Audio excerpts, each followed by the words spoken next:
Greetings, loyalists and heretics. Welcome to Iron and Ceramite, where we once again enter the warp without an astropath.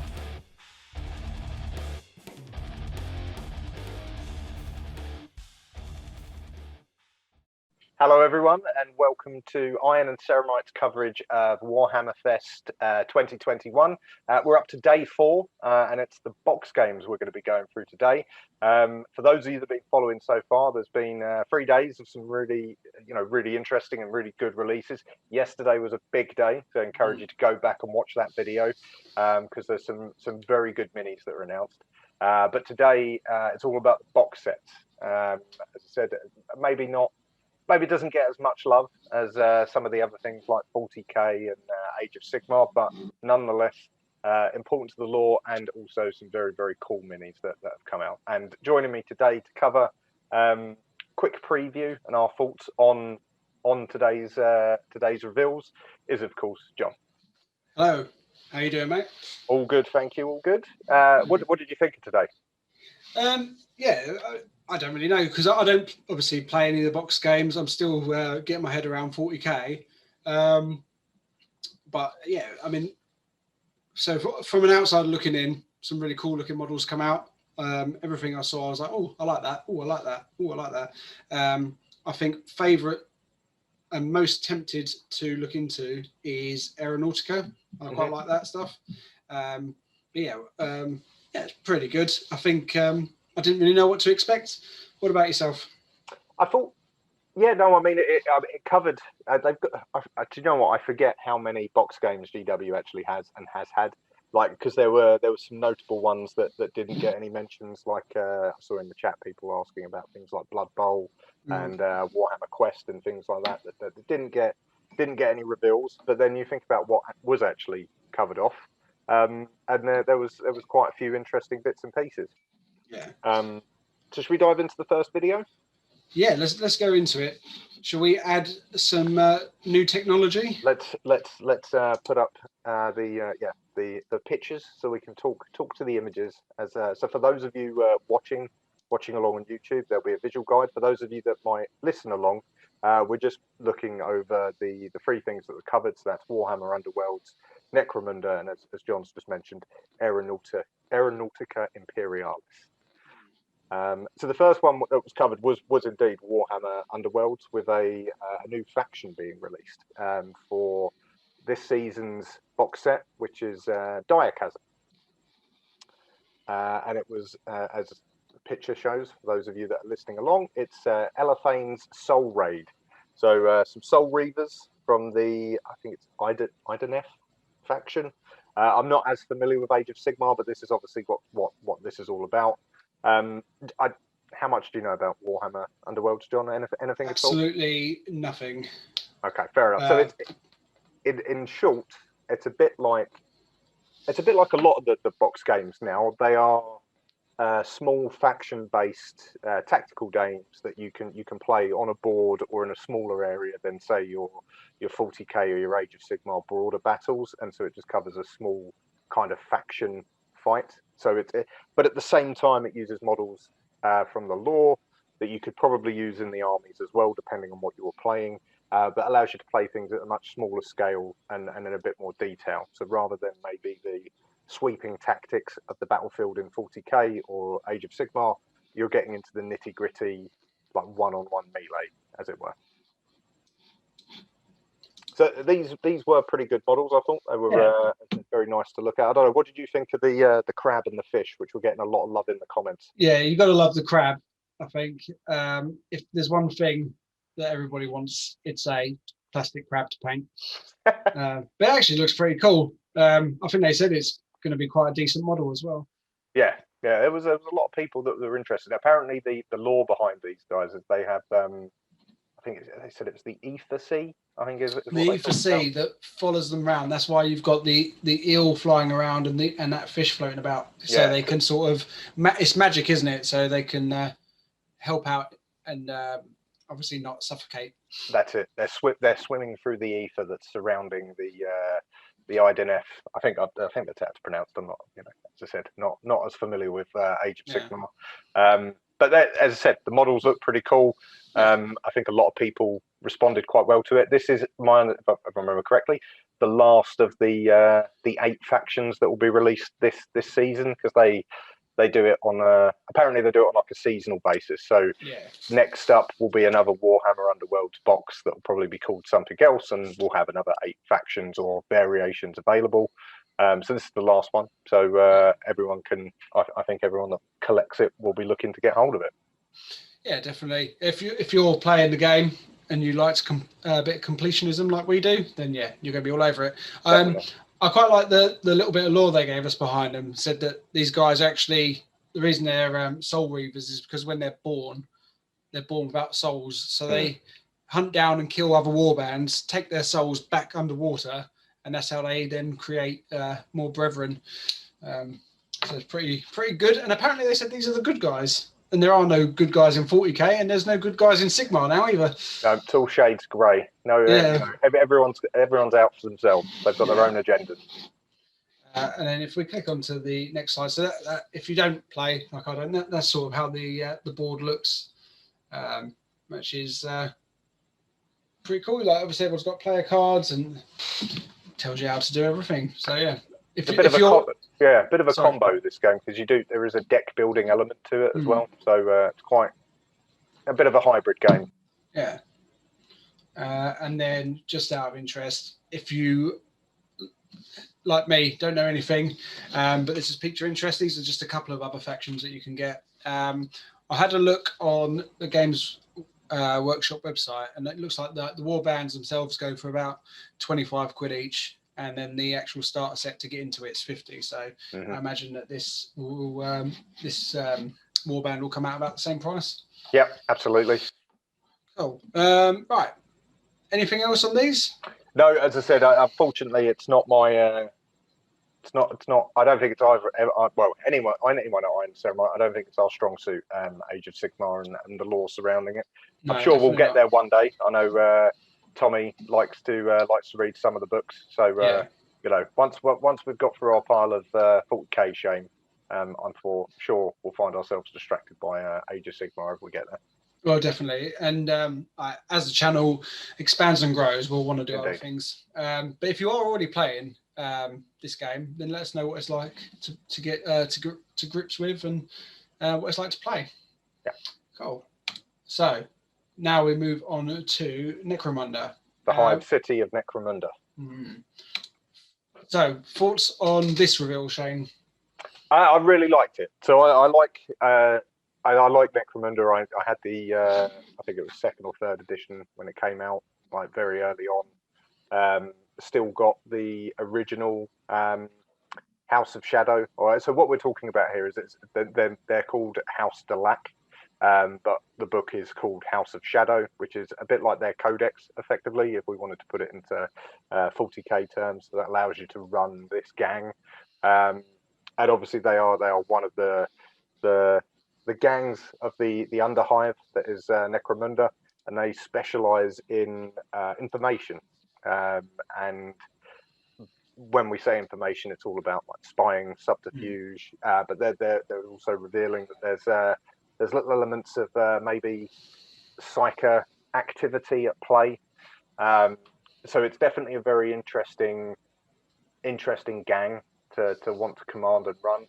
Very different look to how the classic used to be. The classic models were all trench coats and bald heads, and look more like a gang of skinheads, if I'm honest.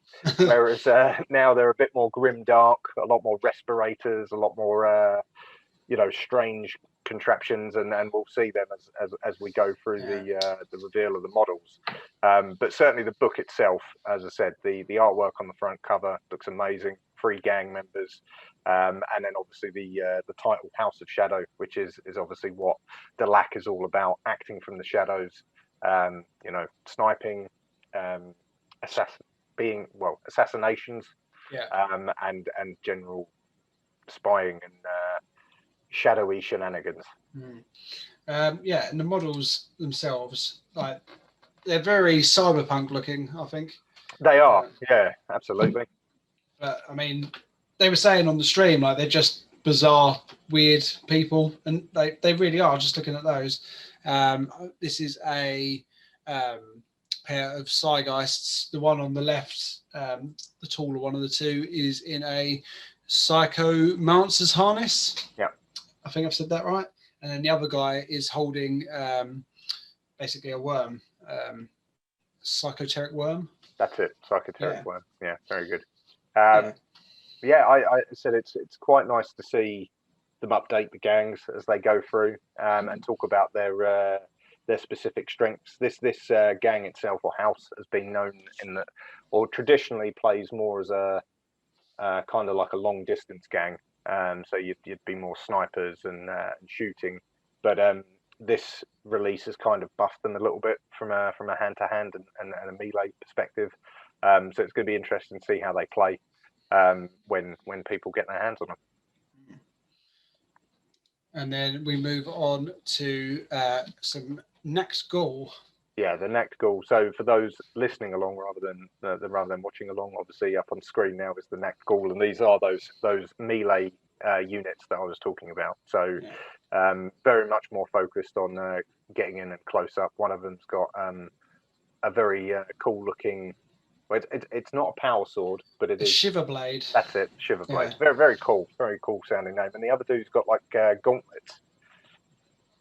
Yeah, they were saying like you're not going to see these guys coming either. They're going to just appear, and it's going to be too late, and you're going to die quite painfully by the look of it. Indeed, yeah, absolutely. If you suddenly turn around and find they're into you, you're in trouble. I don't know. If you turn around, I don't know if you die of just pure fright, to be honest, more than anything else. You definitely, you wouldn't be happy. And then the last pair of models they revealed is the Psychoterric Worm down on the bottom, and then I'll let you pronounce the top one. It's the when I first read it, I was like, no, I'm not going to pronounce that. Like, it's the Piscean, as in Pisces, so it's the Piscean Scepter. So obviously that name in itself will give you an idea that it's kind of a little bit fish related, as it were, but it's quite interesting, this, because it's like an arcane, as I said, cyberpunk is exactly it. Yeah. But it's almost like a cyberpunk mixed with Cthulhu, because it's very sort of aquatic, and even though that's not the case, when they talked about it on the stream itself, obviously they mentioned that AI is not allowed. They're heretical AI, and so the ways around it is to slave minds to machine, and in this case it's an alien, some Xenos that's been slaved to a machine for House Delax use, and so it looks like it's going to be quite a nasty unit. I think it's probably going to have some very interesting bonuses, powers, and stuff like that it can use in the game. It's quite interesting. I think when they were on the stream, they were saying this is like an alien that actually exists from some really old book. What was it? What they Rogue called? Trader. Rogue Trader. Yeah. Rogue Trader was basically Warhammer 40k first edition. Yeah. So the fact that they've gone back to that level of lore and kind of found it and created this is a real nice throwback. Yeah, and it just looks absolutely hideous as well. It does. Very grim dark. And just to sort of wrap this up, I again don't know too much about Necromunda, but they were obviously just saying that this is a hive on one planet, isn't it? And there's like all these factions just at war, and it just sort of makes like the Great Crusade and the war that the Space Marines are fighting, and then you just bring it down onto one planet. But and just to sort of put into scale, they were saying this is like tens of billions of people living just in absolutely horrid conditions, piled miles high, miles wide, and then you've got these factions just roaming about. So I don't know. Probably the lower you are, the poorer you are, and exactly it. And that these gangs typically they operate in the Undercity, the Underhive is what it's called, which is effectively the lowest levels. Like, it's almost subterranean, and it's because whatever law exists very rarely visits down there, and that's because one of the factions I believe you can play as, although it may be kill team, but the Adeptus Arbites are effectively in a hive city. They are your police, so it gets very, very 2000 AD and Judge Dredd when we start talking about this, but it's on an even bigger scale than that. And as I said, the Underhive is where these gangs tend to do battle. So that's why the game itself is kind of focused on almost like a 3D scale and quite tight, cramped conditions, with lots of sort of subtle rules that allow you to kind of move up different levels. Oh, I wonder if any of these guys will make an appearance in any of the crime anthologies that they announced yesterday. I have no doubt that they will. Like, there will be, depending on which books they are and depending on where they're set, these gangs themselves may appear. And if it's not these gangs specifically, then you get these gangs in any hive city. Yeah. It just so happens that Necromunda focuses specifically on that hive. Cool. And then again, similar to the last game, if you are interested, and this is sort of piqued your interest, these are just a couple of other houses that I've pulled off of Games Workshop. I didn't bother getting the prices because there are so many different variants and expansions and stuff. I think because this has been going on a lot longer. So yeah, just in case you're interested. So keeping it links, but moving on. Yeah, we had the newest trailer for the Hired Gun game, which again is based on Necromunda, and it was very quick. And this trailer was showcasing the stub cannon. Indeed, that you're going to be able to grab hold of and do some damage with. This game looks pretty good, doesn't it? It does. Like, I've read various bits online about it. They're like, it's definitely a recommended buy if you're into the Warhammer 40k lore. I think some of the early previews and that is that potentially it's not quite as accessible if you're not fully aware of it. But I think like for those people that are fans of everything of the 41st millennium, I think it's something that you won't be too disappointed with. I think the fact that it's multi-platform as well is quite nice. So it's going to be across everything: PC, PS4, PS5, Xbox. I don't know about the Switch. Sometimes they struggle on the Switch, but most platforms it's going to be available, which is quite nice. So and out 1st of June, I think. So not too long to wait. You never know. Might see an Iron Ceramite Twitch stream if any of us gets it. Yeah, well, I was going to say, we'll make Tom get it because he's got VR, hasn't he? So we can all go around there and really immerse ourselves and smash his flat up. Yeah, in the Underhive. Yeah. Indeed.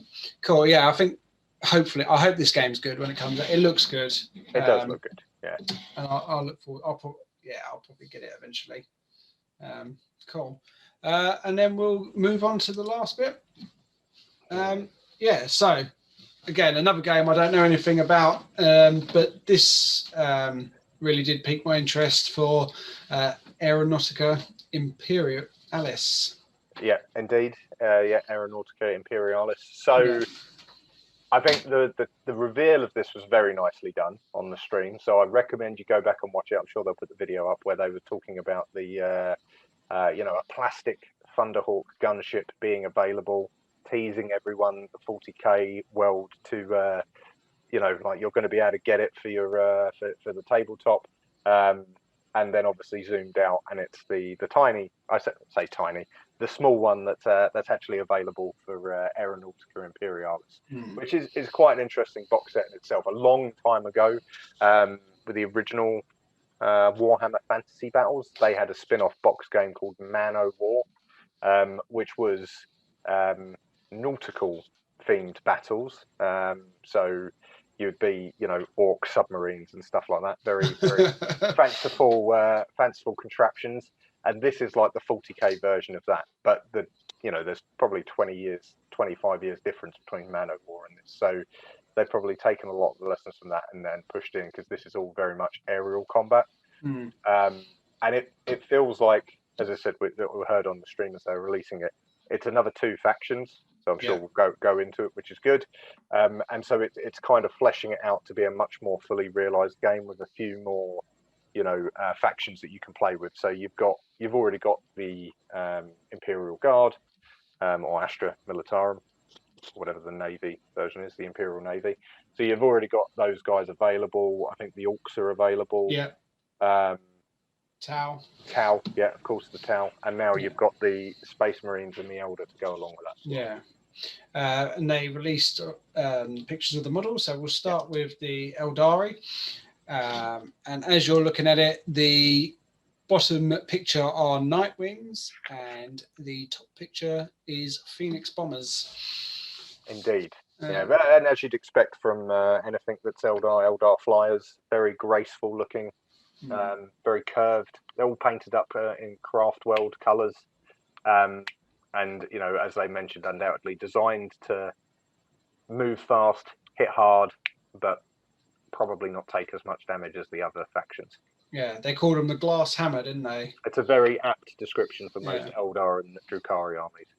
And they were saying they've given them like a special rule to make them hard. So if they're further away, they're going to be harder to kill. Middle ground still pretty hard, and close up just plain hard. Yes, that's it. Yeah. So good luck catching up with those guys. And then we move on to the Space Marines. In this picture, the bottom are Xiphon Interceptors, and at the top you have some Storm Eagles. Yeah. The Interceptors at the bottom, of course, are they mentioned it on the stream as well. Have been around since the Heresy, so nice to have that kind of that lore and background for those fighters, and they're probably a little bit more agile and maneuverable than the other ones. And obviously the Storm Eagles, very similar build to the Thunderhawk, but not quite as big. But still very nice looking. These are all painted as salamanders, by the way, so they've got a nice vibrant green. I like that as well. When the reveal happened, it was nice to see that they're not just pumping out Ultramarines. That's the default, isn't it, for everything? Yeah. I think that took some of the heat off them for bringing out more Space Marine stuff. The Ultramarines always get a bit of grief, don't they? It's like, you get the Ultramarine transfers in every box you get, and you're like, really? Like, but that's fine. Yeah, they look nice. They look really good in green, though. They do, and they look like really good models. Like it's again, it's another one of those box games that I looked at and was like, I would quite like to have this. Yeah. And this is another thing. I think out of the releases from today, when we're done with 40k tabletop, this may be one that I'll look towards, because it's pretty cool. Thing is, with any of these box games, what's nice about them is that it doesn't get, like 40k can get very sprawling, right? You can always add more to your army. You've always, there's a new codex, stuff like this. The good thing about the box games is that they can be quite contained. So you could buy this like add-on. You could buy the starter box. Yeah. And then you wouldn't have to buy anything else, and you'd still be able to play a game with someone else without them having to have any kit, and you could just have a couple of hours and play around with it. And then we move on to the Thunderhawk gunship, which looks pretty cool. It does, doesn't it? Can't beat the Thunderhawk gunship. They were saying that in game it's quite a beast, but it'll cost you a lot to run it. But that's unsurprising, right? It's gonna hit hard. It's gonna get about the board quite quickly, and it's armed to the teeth. It's just a nice model. Again, like we were saying with the Gaunt's Ghost models, it's just a nice one that you could just paint and have if you could do a good job of it. At that size as well, it's not too intimidating. Like I think most. Well, I say most painters. I probably myself not included in that, but I think a lot of people would be able to give this a good go because it's a good scale. Yeah, man. Again, I had a quick look on the website. So like the main rule book and box, they come in at about £55. Mhm. And then when you're buying your additional ships, they come in anywhere between 26 and 32.50. So again, prices will probably be very similar. Yeah. And that's what it looks like on the tabletop. So like you were saying, very contained. What you see is what you get, really. That's it. It's pretty good. And I suppose you can always add a couple more ships if you want to ramp it up. That's it. And then again, like we did before, so there's your Imperial army, and there are your Orc ships. Could see a couple of Dakar jets in there. They look cool, don't they? I do love an Orc Dakar jet. Yeah, and that's it. I mean, it's just one of them things. You just see the models, you think, oh, that's what sucks you in, isn't it? That's what gets you hooked. It does, because it's just, as I said, it's the rule of cool, right? Everyone wants cool stuff, and you just, once you got one, you want to get the rest, right? Definitely. And then I think, I'll put in the Tau as well. Skies of Fire. Again, some pretty cool looking models. And I think, that is the end of the releases. And that was it. That was it. That was the review. I think the only other thing I was going to touch on very quickly in terms of the box set, there was a lot of chat in the. It's one of the things we're doing on Twitch. You get a lot of chat, and it runs quickly. There's a lot of people talking about the Cursed City. I was going to say, what's the deal with that? Because people are not impressed, are they? Well, John, just a cursory Google, a quick look on YouTube, and you'll see all sorts of stuff. Right. So basically, Warhammer Quest. So let's go back to Warhammer Quest. Warhammer Quest, when it first came out, I don't know if you ever remember it. You might have had it when you were a kid. There was a game called Hero Quest, made by MB Games, and it was like just a board game. You could play as a barbarian, a dwarf, stuff like that. But it was made in collaboration with Games Workshop. And then Games Workshop went and did their own one. They called it Warhammer Quest. And it was a bit more detailed, set in the Warhammer fantasy era and so on and so on. And since then, they've released new box sets, updates and stuff like that. And Blackstone Fortress, which is the one that I've got and went on about a couple of times, is Warhammer Quest in the 40k universe. Now, the Cursed City was the new Warhammer Quest in Age of Sigmar. So it was available as a box set. People could order it. A lot of people pre-ordered it, went out, came out. You could see people painting it up. There's lots of stuff on YouTube. And then suddenly it just not available anymore. No word, no nothing. And GW haven't said anything about it yet. I don't think they ever will. I'm not sure there will ever be a statement about it. All there is that you've got the Cursed City box set out there. Like if you're lucky enough to have it, great, and you can play it, and obviously it's still there. But I don't think it's ever going to get any expansions. I don't think we're ever going to see any more Cursed City stuff. I'm sure we'll see Warhammer Quest with an Age of Sigmar setting, but I don't think we're ever going to hear any more about the Cursed City, and I don't think GW is going to say anything about it. So I think there are a lot of people frustrated about it. Most of the things that I've just talked about, you can be found online with many YouTubers speculating about what's actually happening. We're not going to speculate on that. All I would say for people that are interested is have a look, make your own minds up. I would suggest that I wouldn't get too into asking GW for explanations because I don't think you're going to get them. I think if you have got it, play it and enjoy it. If you haven't, don't worry. I'm sure there'll be something else along that will fill that gap. Should you want a Warhammer Quest game? And as I said, I've got Blackstone Fortress. That's very good. I'd highly recommend that if you wanted that instead. Yeah, and you're going to have to get that out for us to come around and play anyway. So I was going to say that's one on the games night. That'll be absolutely fine. I think that's a good collaborative game that we could all play at the same time. So I think that's definitely one for after March 17th, right? That's when we can start doing these things. May. March, we'll go back in time. Oh, March, yeah, May. Yeah, no, we can already do it. Yeah, no, May 17th. Cool.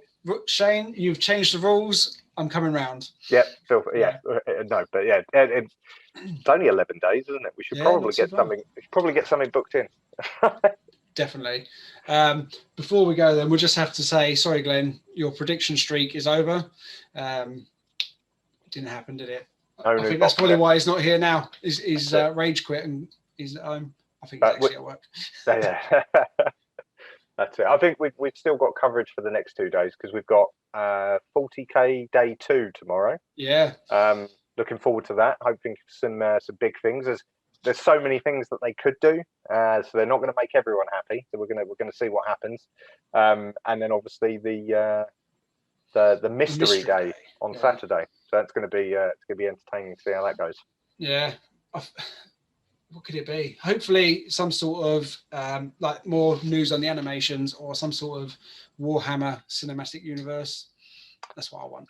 It could be. It could be. I mean, we'll see what happens. But as I said, I think it will be interesting to see what they go with, because it's yesterday was a big day. It's going to be hard to follow that up today. I think it was a good day for those that are in the likes of Diachasm and Diachasm, Necromunda, and Aeronautica Imperialis. It was a nice, solid releases, if not as spectacular as Gaunt's Ghost. But that's going to be a tough one to follow. So we'll see. We'll see what comes tomorrow.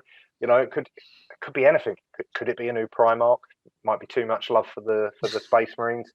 Could it be something to do with Chaos? Could it be a Xenos update? Maybe some new Eldari models or sculpts. There's a lot that could happen, right? Yeah. Maybe the Tyranids coming in full force. So we've only got the tip of their iceberg at the minute, haven't we? That's it. Maybe. I mean, as I said, who knows? Like, it's going to be. We know it's not going to be AdMech because they've sort of covered that. AdMech's so close, we're not going to get that yet, so that's fine.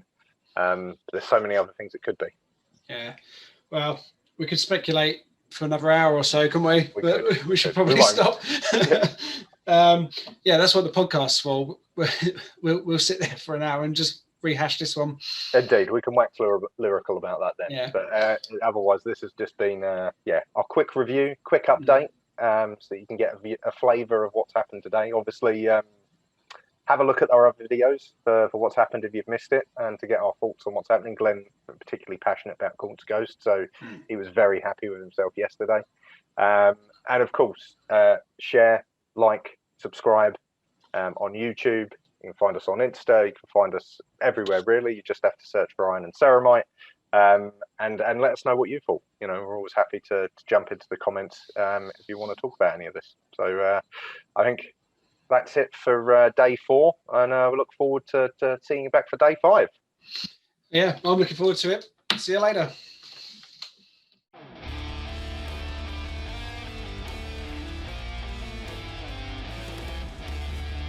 As always, we would like to thank you for listening to our Iron and Ceramite podcast. If you liked us, then you can also find us on YouTube, Facebook, Instagram, and any other good podcast services. Just remember, in the grim darkness of the far future, there is only war.